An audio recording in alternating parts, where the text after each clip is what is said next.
Welcome to the Impact Business Show. I'm your host, Annalise Warren, a marketing agency CEO, business strategist, digital marketing mentor, wife and mama of 4 little ones. Stay tuned for conversations with successful, purpose-driven business leaders, as well as practical marketing strategies that you can action right away. We are here to help you master your marketing, build your business, and change the world. So let's get into it. Hello. Welcome back, everyone. Now, in this episode, I interviewed Jenny De Lacy. Now, she is a video content strategist and expert, and she's so much fun to talk to. So Jen believes that every business has a unique and important message to share, and that you can do it with personality and power and without the bum clenching self-doubt and costly time-wasting guesswork. Now, we dug into some really great strategies here all around confidence and getting visible and being on video and different ways that you can use that and how you can step through the barrier of not wanting to show up on video, because I know that not all of us loved that.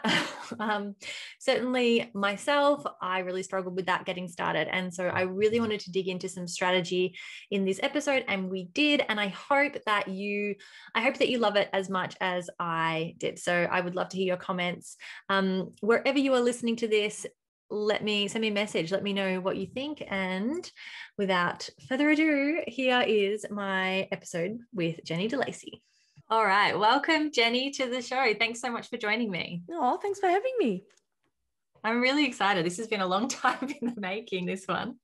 So for those of people who don't know you, could you introduce yourself, please, and tell us a little bit about you and what you do? Sure. So I'm Jenny De Lacy, Talking Digital. I'm based in Melbourne, but I have clients pretty much all over Australia. And I help my service-based business clients get their message right every time on video and live stream, especially clients who want to be the go-to expert and authority in their niche. And I've been doing that for 5 years now. And I know that it's something that people struggle with and something that I have that comes naturally to me, even though I might struggle with confidence in other ways. This is one of the ways that I can really bring a lot of value to clients that are literally just lost for words, and talking comes naturally to me. So it's being able to connect with your audience. And as you know, it's all about just making sure that people trust that we can do what we said we were going to do in our marketing and on our websites. And that's why I love video, because it's direct. You couldn't get much more direct to your target client than video and live stream, unless you're meeting them in person. So that's my focus. Awesome. So good. And it's in marketing today, video is such a key piece. How did you discover that when you were getting started? So back in, 2014, I have 3 sons and I'm a solo parent. So in 2014, I'd been doing a lot of contracting in change management, IT change management, doing the learning and development. So creating the scripts for online training and doing classroom training and online delivery of training and so forth. And all those contracts are, 40, 50, whatever hours a week.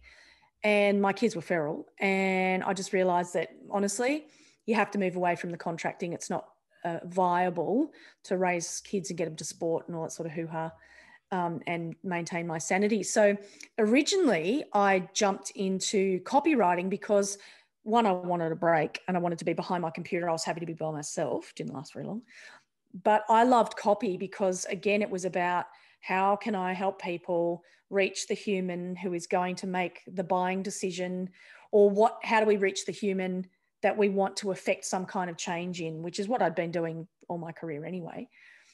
But by the end of sort of 2015, I'd realized that, one, I'm an educator, and that is just, I cannot possibly remove that from my nature. And also that I found the talking so much simpler. So and your listeners will definitely understand that notion that, oh God, I've got to think of another thing. I've got to do another thing. And I thought, this is my parenting style too. What is the path of least resistance here? how can I do this and get direct to the human being that I am trying to influence? And it kept coming back to video. Now, as it happened, I didn't find it difficult for me because I know how to connect the topic to the audience and what they need from me and what I want them to know in that moment. That's sort of, a bit of a superpower. So I didn't find video difficult. So what I did find difficult though was making it consistent. And that's why I sort of started to create that's why I started to create a workshop around it and a process that I can help clients implement. And then live stream started sort of within early 2016. So Facebook Live sort of popped up in sort of April, May that year. And so I started live streaming and it was just like, oh my God, this is so great. Just as long as I know who I'm talking to and I've got a topic, like I'm good to go. And that's why I realized that's not true for other business owners. And so I really just started focusing on it because I think it is that important to be this close to the human that is going to make the decision to work with you or not. Like, how do we build trust? How do we really convince people that they can believe us, that we can do the thing we said we can do? So that's really why I decided to focus on it. So it's all about the talking, even though we do repurpose stuff as you would do in your agency for your clients all the time. To me, it starts with the words that come out of your mouth, because that's where the trust is built, I believe. Yeah. And in a lot of the clients that I mentor and I encourage them to do video, and there is a lot of resistance there. And then often I liken it to, well, think about like phase one, kind of, if you just see an image of a caption or something, there's no person there. And then a step up from that is, okay, you've got your face there and they can see your smile and your eyes and, a bit of your facial expression. And then think about video, and that's like 1,000, 10,000 different facial expressions. And like, imagine how much closer they're going to feel to you and how much more trust there's going to be when they've seen that many variations of your face, as opposed to a photograph, which is like one snap second. Yeah. So I'm really glad we're diving into this, because it is so important. And with that consistency piece, or even thinking about what they're going to say, we talk a lot about the buyer journey on this podcast. So my audience are pretty familiar with content, like broad, bigger picture thinking about content. But how do you work with your clients in actually structuring their plan of attack with video, in terms of what they're going to say and how often, and actually making that happen? And when one of the biggest challenges for most of us, if we are doing our own socials, and even if we're not, even if we've outsourced the management of it, we've still got to create stuff. We've still got to be the owner of our own message, right? We've still got to be in charge of the messaging that we want to get out there, and maybe create videos and someone else might edit them and post them or whatever. And I always sit down and say, if we are struggling to be consistent, which means we're usually procrastinating about something, there's usually a few reasons for that. And the first one is that we are not actually that turned on by our offer, by our proposition. And so I come back to, at the start of every content plan, is who are we talking to? But what are you promising me? And are you excited by it? Because if you are not turned on by your offer, then your content plan is going to fall flat and you will not implement it. So you've almost got to look at it and get excited about the fact that you were going to share this much knowledge and this much information and be the authority in your space and own your core messages and feel really freaking amazing about being the go-to person. Even if you're not that person right now, I feel that attitude, so knowing who I'm talking to, having the attitude of authority and being able to create something that you are excited to implement, because that will help you be consistent. And it could be, again, I come back to what is a path of least resistance. Don't overthink it. Don't get too fancy. Don't worry about being on 50 million platforms if you're doing your own thing. If you're outsourcing it, hey, be everywhere. But at the beginning, keep it simple. Focus on your audience. What do they need from you? What do you want them to know? But have that attitude of authority for yourself, it's such a great mindset place to be. It's like this secret confidence code, you know, that helps people feel really amazing. Even if only one person watches the video, it does not matter one bit. It really doesn't. And so there's sort of those key ingredients, if you like, about creating that. What am I going to talk about? Well, if you don't know who you're talking to and what they need from you, go back and do that piece before you work out what's in your content plan, because you're not going to know what to say if you don't know who you're talking to. And what do they need right now? Well, obviously, that's topical, isn't it? It's not always evergreen stuff. It could be right now. They need reassurance that you are cleaning your allied health spaces or your, you know, wherever it is that you're working, if you're reopening and so forth. So those ingredients are really critical. The audience, so who, what do they need from you right now? Which means you've got to do this stuff every month. You've got to rethink this stuff pretty regularly and have that attitude of authority and the excitement about what you've got to offer the market. So if you don't like your offer, go back and do that piece. Go back and work out what your words should be or what your offer should be, because you want to feel really excited about this stuff. Otherwise, it is really difficult to want to, you know, show up every day. You know, I'm sure you know what I'm talking about. So that's certainly the ingredients. Yeah, I love that you're talking about being in love with your offer and really having that as the focus, because you're totally right. If you are excited, then you know that you can help people, then you're kind of robbing them of that help if you don't then shout that out. Yeah. But for people who struggle with it, how do you help them cultivate that attitude of authority? How does that start? So again, coming back to knowing who the audience is really critical to this. So most of us really care about the humans that we feel we can help. So if you don't know what problem you solve, go back and do that piece, obviously.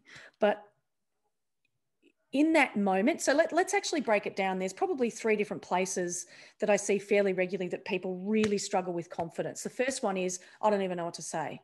So we've kind of covered that bit. The second bit is, well, now that I've written some ideas about what my audience needs from me right now, and I'm kind of in the moment of feeling that attitude, I feel really great about who I'm going to help, I talk myself out of it. And I go, oh, shit, nobody's going to want to listen to this. Oh, there's people that are better than me at this. Oh, look, I haven't done my hair. I haven't done my makeup. I've actually had this DM conversation with somebody today. I said, just start. You have to just start. Put a filter. Yeah. Oh my God. Go live on Instagram and use a filter. It's amazing. You look amazing. There's no excuse anymore. You know, dry shampoo and lipstick and paint your eyebrows on. But in that moment, so if you are the second part of that confidence kind of continuum where you're feeling like, nah, I'm talking myself out of it. I'm ready to press go live or press record and I talk myself out of it. In that moment, this is what you need to do. There's 3 things. You need to breathe. So get some oxygen back in your brain. It's pretty straightforward, I know, but we forget. We so forget. Like how fast do people talk when they're nervous, right? So we forget to breathe. So just be present and breathe. And 100% you've got to go back to, who is that human that I am helping today? How much of a shit do I give about that person? Because the more you focus on the audience, the less you think about your own fears. And again, if you let yourself talk yourself out of it, are you that excited about your offer? Is there a way that you can just go, you know what, I feel really uncomfortable, but I'm going to do it anyway? Because we've all been there. We've all done it in other parts of our businesses or lives at some point. So you know that you can get past it. You've just got to start. Because what happens when you take that step and the momentum grows and grows, we get clarity about our message. We get confidence from the momentum. Anybody who has ever worked in telemarketing, hands in the air, me, in 1990,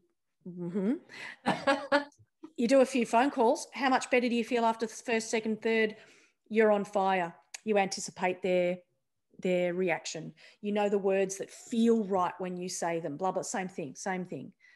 Words feel good when they're the right words. So in your body, you feel different when you start speaking than before when you were talking yourself out of speaking.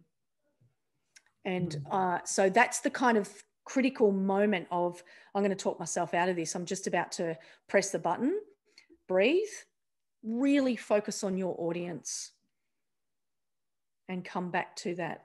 I've got something to offer here and I'm feeling pretty fantastic about it. And I'm going to do it anyway because I've done it before. So I know that I can get momentum and do it now. So you have. I don't know anyone that hasn't done something that made them uncomfortable and did it anyway. Yeah. And is it helpful if I share the third place people feel uncomfortable and unconfident? The third place, and this is me, I've created content. I feel pretty good in the moment because the act of speaking energizes me and makes me feel really good. That's not true of everybody, but it is true mostly for extroverts. I don't post it. I'll go, oh, actually, it's probably not as good as I thought. Oh, shit, did I have lipstick on my teeth? Oh, I forgot to check. Oh, I'll do it again. Or I actually didn't really like the introduction. I might try that again. So there's that sort of constipation around posting that people have, that they create stuff and then they don't post it. And that has a whole other raft of, of just, you've honestly got to trust your own intuition about some of these things. And I know that when I go back and look at stuff, I go, that was actually really good. Oh, why did I second guess that, you weirdo? Just get stuck into it. I know we're probably talking about the middle piece there most of the time, that in the moment we talk ourselves out of it. Do you go back and watch what you put up? Not often. Yeah. I don't really need to. I sort of feel like, do you need to go and check it? So the only time that's going to happen is if your clients have got online courses, then you need to go back and kind of audit whether they're right. I can't. I'm always pleasantly surprised by the call. I'm like, that's a really good tutorial. What were you worried about? But no, I don't tend to watch social media stuff back. No. Yeah, no, I can't. And someone asked me the other day if I listened to my own podcast. And I was like, no. I don't want to hear my voice. Are you mad? Because I'm the same. I rush past, like, I create it and then I have to post it and then I have to totally forget about it because otherwise I might delete it. So it's just like, no, it's up, it's out there, it's me. I don't care if people judge me, but I'm going to judge me the worst. So like, it's better that I don't see and it. that little mantra that, our brain is here to keep us safe. There is no doubt about it. It's doing its best job to say, do not do that thing. That is a dangerous thing. You're going to run into the path of a oncoming bus. Don't do that thing. But we know that that's not true. And so logically we catch up and go, actually, I'm just not going to watch it again because then I won't post it if I have to, thank you, brain, for trying to keep me safe, but everything's fine. I'm fine. Somebody needs me. I'm going to go give them this message right now. Even though you're trying to convince me that this is dangerous, it's actually not dangerous. So we just got to, do it regardless, because you're not going to not feel like that. Yeah. Yeah. So where do you encourage your clients to use video? My first question is usually, so a good marketer question would be, where do your clients hang out, right? Whereas I often say, which is the platform that gives you the least resistance in your mind? So if I said, you know what, you've really got to start using LinkedIn, most people go, oh, really? Oh, I don't know. I don't really want to do that. Or I don't know how to do that. So I'm like, well, let's just not start there. If you're DIYing because you're either trying to work out what to outsource or you're going to keep doing it in-house or whatever, I always say, which is the platform that gives you the least resistance, the one that you know the best and feel that the interface of it, the look and feel of it is familiar, so you don't feel like you're starting something from, a completely different place. But I'll always say, you know what, if you've got clients that are in any way, shape or form on on Facebook, if you've got clients on Facebook, you need to be using Facebook Live. It's easy, it's free, just do it. Come up with topics, set a time of the week you're going to do it and do it. Whereas I know how powerful Instagram can be. Like, imagine having a 30-second video on Reels that's got a few filters and looks a bit sexy that you've maybe recorded on Threads or something, so it's got captions on it. But you've recorded that on your phone. You can reuse that in a story, and it's 4 stories because it's about a minute long, or it's 2 stories because it's 30 seconds long. You can put it in your feed. You can do a longer version of the same topic and put it on IGTV. There are so many ways that Instagram supports video compared to Facebook. It's a powerful little platform, but not everybody's on there. Your clients might not be on there. And then LinkedIn is the third one that I usually focus on. And LinkedIn is one of those platforms that really doesn't push video as far as the others. So it's like you've got to have a much more mixed media feel on LinkedIn than you do on the other two. You could just have a video first strategy for Facebook and Instagram, and I reckon it would work. I think LinkedIn really prioritizes the like longer form posts, don't Yes. they? They love the long copy posts. Yeah. Yeah. And articles and that kind of thing. I don't even know if they push articles anymore, you know. I really do think that you're right. I think it's just long form posts. Well, I don't know about you, but I'm too lazy to write them at the moment. So I either speak it, so I'm speaking it into a note in my phone, and then I can, you know, copy and paste it in. But it's a bit frustrating. And I've seen some really big guns on LinkedIn move their traffic. So say, if you want to see my video content, you need to go to my YouTube channel. So they're actually saying it out loud.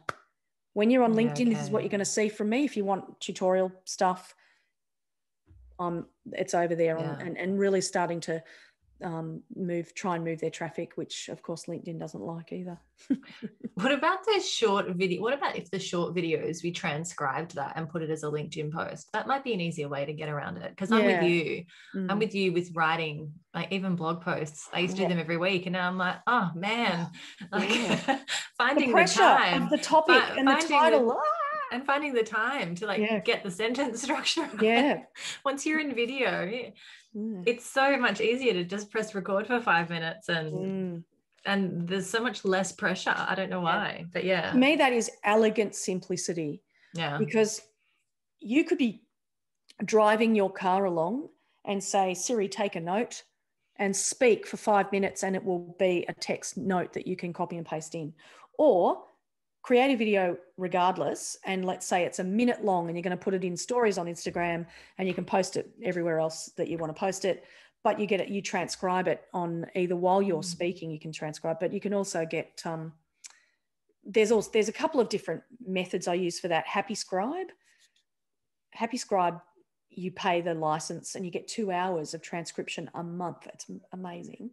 Who's going to create 2 hours of video a month? Awesome. Nobody I know.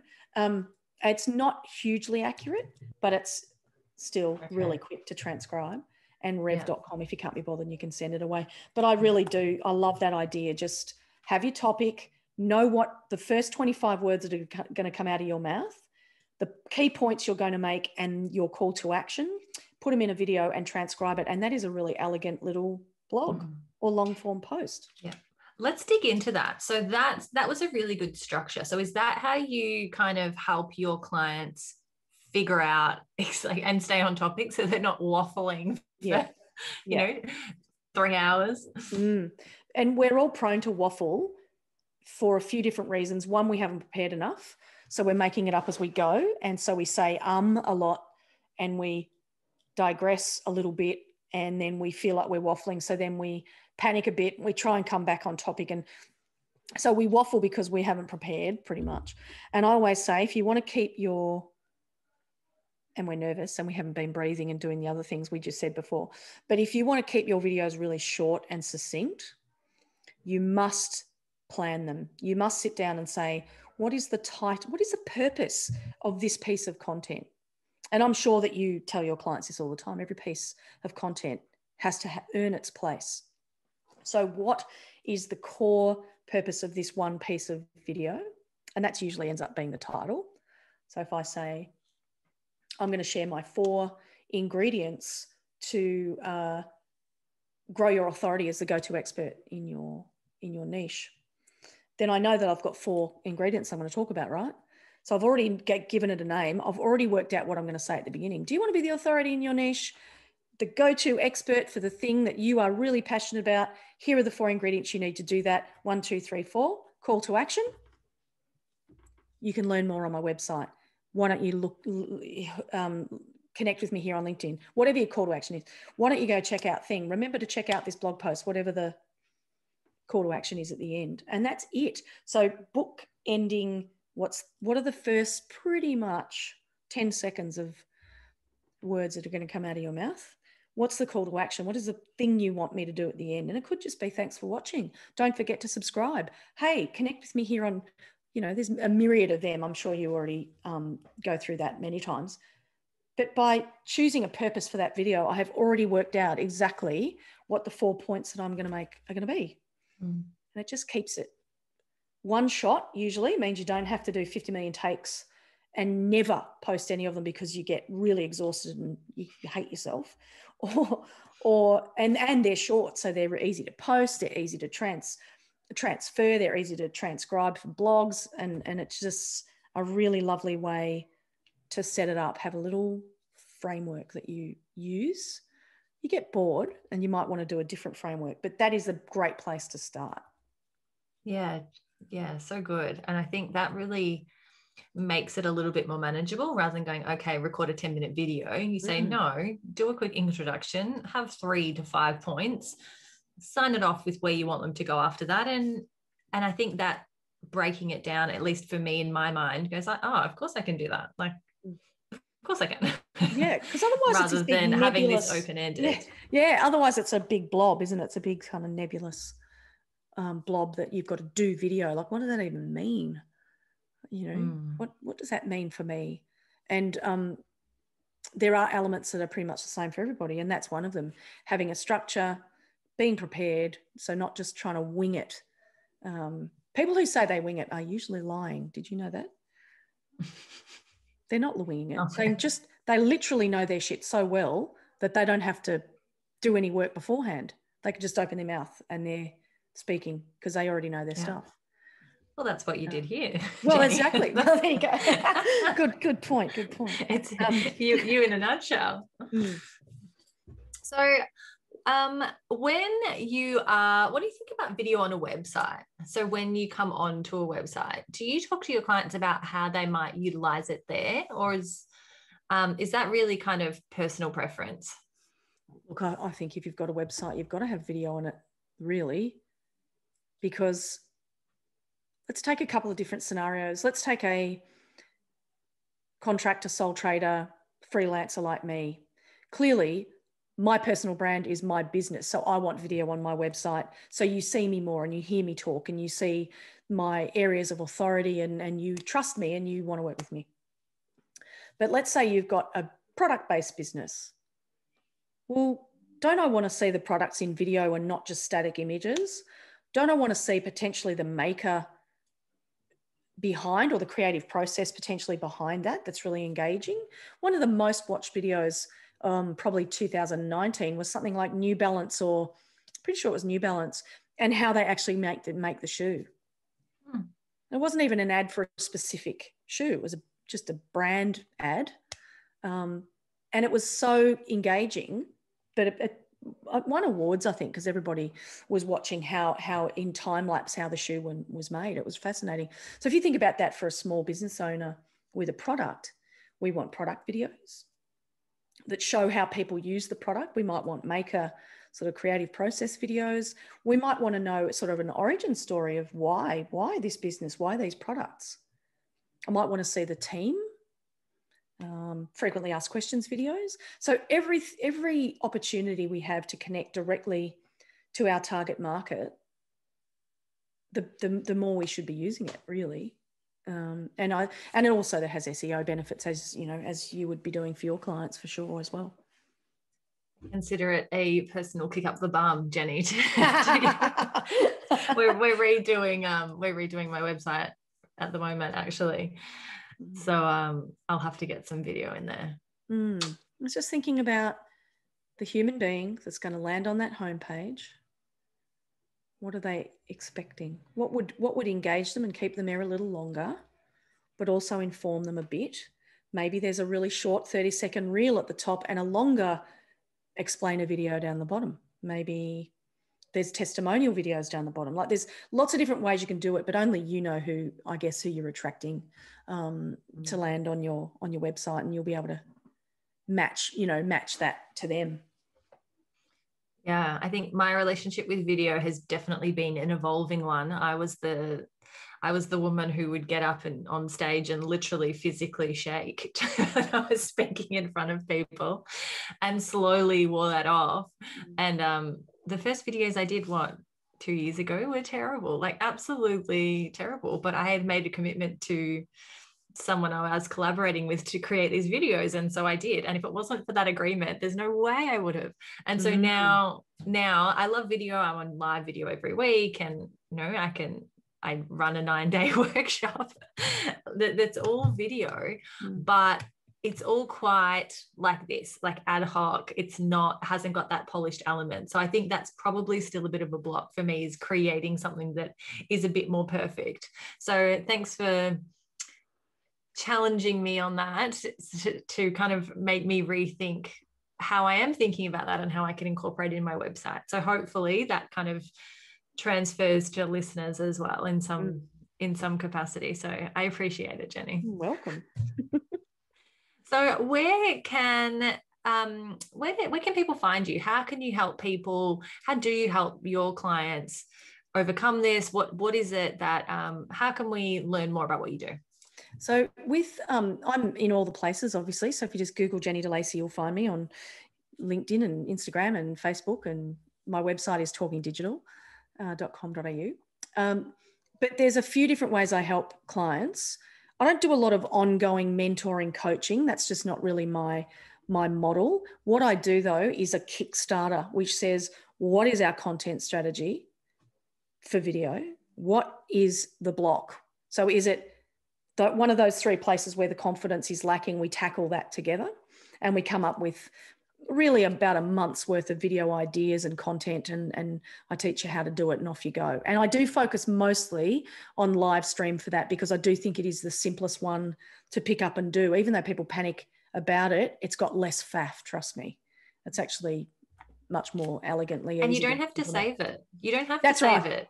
That's right. So I do focus on it. Yeah, I focus on it for that reason, that it feels, I actually think you've got more control, weirdly, in lots of different ways. So I do a Kickstarter one-to-one, but I also do team workshops. So if people have got in-house capability for social media and they want to really add that live stream and video sort of thought leadership authority piece to it, then I come in and I implement my 5-step process with teams as well as individuals. And I have an online course called the Video Incubator, which is I go live kind of once a month for a Q&A for the people that are in that program. And I think I've got 5 people in there at the moment. So it's never massive. People get, because I don't market it a lot, people get a lot of one-to-one accountability, even though it's a group program. So they're the 3 things: that one-to-one Kickstarter, that group in-house workshops and training, and my online sort of public course, which is the Video Incubator. So they're the 3, and there's freebies somewhere on my website too, probably somewhere. We'll link to that in the show notes. We can send people there who want more resources there. Yeah. So that's fantastic. Thank you so much, Jenny, for spending the time today to dive into video. It's something I'm really passionate about, helping people overcome that confidence piece, but it's great to get an expert in who can really speak to that, because that's not my area of challenging that and building that piece. So thank you so much for bringing your expertise to that, and talking to different ways that we can actually use video, and hopefully some really great food for thought, and different ways that we can now implement to greater that connection with our audience. So thank you so much, Jenny. And you just got to start. Everyone, just start. If you want to get better, you might need support, but you can't do any of it without starting, basically. Yeah, and be willing to be bad at it, because you just probably Everyone gets better. Like anything, like it's a skill, like anything else. You can't expect that you just turn on your video and all of a sudden all this amazing skill like descends on your shoulders. No, it's one of my favorite hashtags that I use is everyone gets better. I have literally never seen anyone get worse. I haven't. I really, really haven't. Yeah. And so I just encourage everyone to start, and then if they want accountability, or really if they're lost for words, then that's when I come into it. But it's so accessible to us, and we're mad if we don't use it. Yeah, So true. All right. Thank you so much. And to everybody listening, hop over to the show notes and you can see everything there about how to connect further with Jenny. Thank you so much for tuning in to the Impact Business Show. 2 things you should know before you go. First, come and join the party. I'm live with free marketing training in the Social Marketing Method Facebook group every single week. That's where you can ask questions and get the answers you need to simplify your strategy and amplify your income. Go to annalisewarren.com/group to join and come and network with an incredible community of like-minded business owners. Now, second, if you have got any value from this episode, please rate, review, and subscribe, and share it out on your socials. Your support helps us reach more purpose-driven entrepreneurs and increase our impact in the world. Thank you, and I will see you next week. Bye.